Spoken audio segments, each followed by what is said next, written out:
Hi guys, this is Asma Mushtaq from EEVIBES, and in today's lecture I'll explain how you can represent a matrix A as a product of its elementary matrices.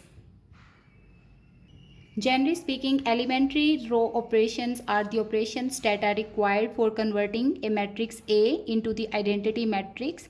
So let's say there are kth elementary row operations involved for converting the matrix A into the identity matrix I. Fine. So if you want to represent this matrix A as a product of these elementary matrices, what you need to do, you just want A to be here on this side and these elementary matrices should be removed from here. We can do this by performing the multiplication with the inverses of these elementary matrices one by one. So for first of all, we will remove EK from this expression. For this we will multiply with the EK inverse on both sides. So let's say if we are having 3 elementary matrices or 2 elementary matrices that will convert the matrix A into the identity matrix, then in order to get A from this expression, I need to remove E2 first, and for this I will multiply it with the inverse of E2.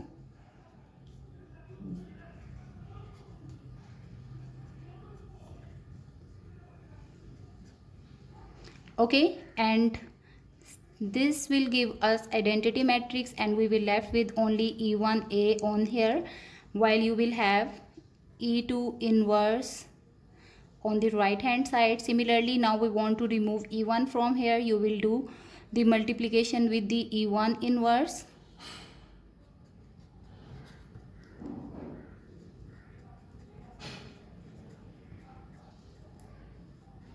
And ultimately, you will get the expression in which A is being represented as a product of its elementary matrices. Fine. Okay, let's start an example where we want to convert this matrix A of 2 by 2 order into the product of its elementary matrices. So here we go. We will do that by performing the elementary row operations. The first row operation that we need to perform is to make this pivot entry equal to 0, because the main goal is to convert it into the identity matrix. The identity matrix for the 2 by 2 matrix is 1 0 0 and 1. Fine.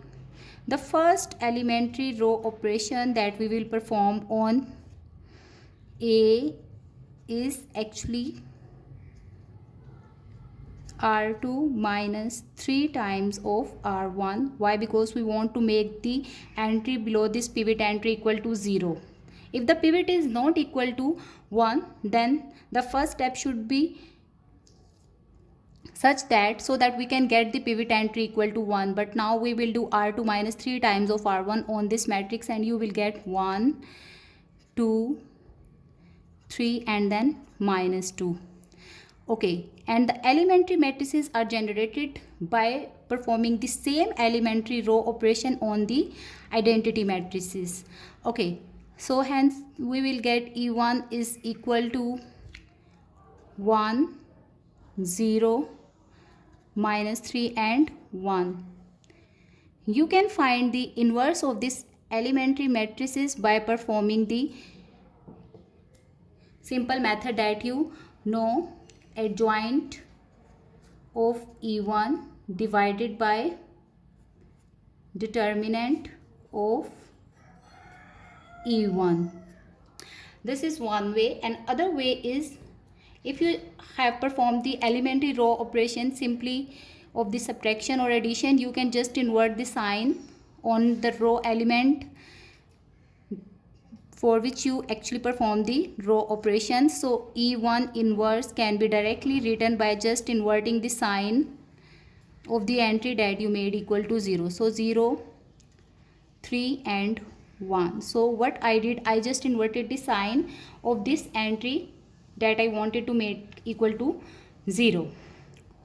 Okay, our goal is actually to convert this matrix into the identity matrix. So when you performed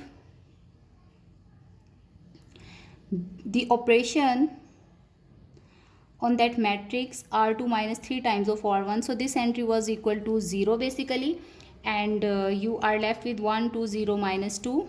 The next step is to make this entry equal to 1. So we can make this entry equal to 1 by performing the row operation on the R2, and this row operation is actually equal to minus 1 over 2 into R2.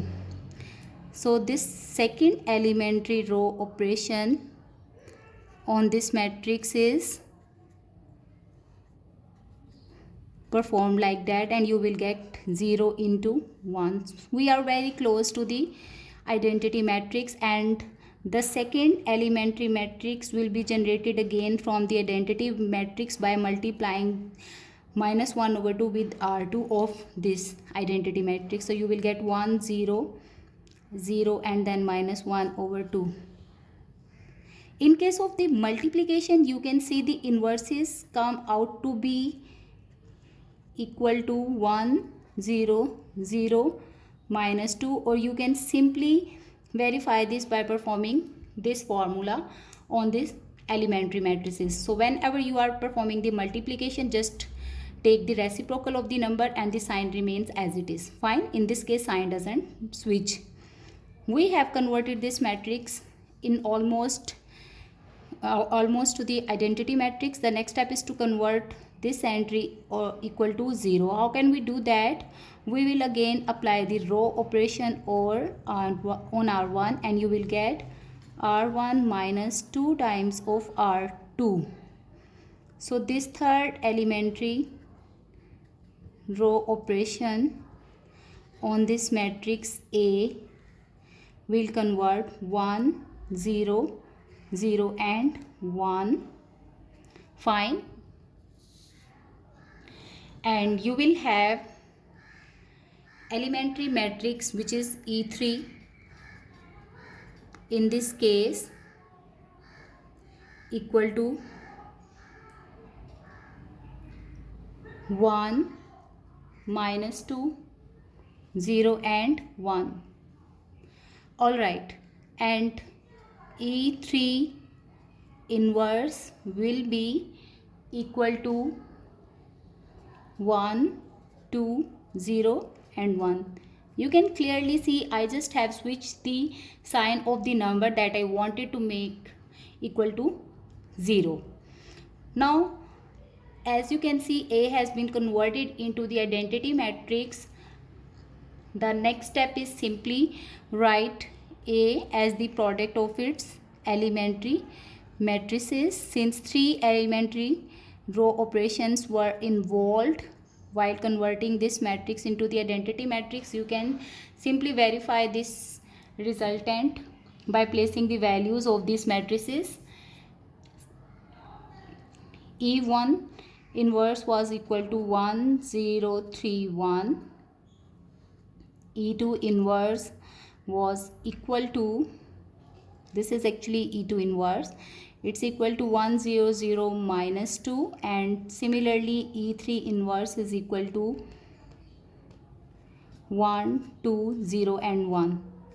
Once you will perform the multiplication, you can see first you will multiply these two matrices, you will get the resultant is equal to 1 0 3 minus 2, and then you will multiply simply 1 2 0 1, and finally when you will perform the multiplication, you can see this comes out to be 1 2 3 4, which was our actual matrix A. Okay, thank you for watching. Drop your comments in the comment section if you have any question regarding to this topic.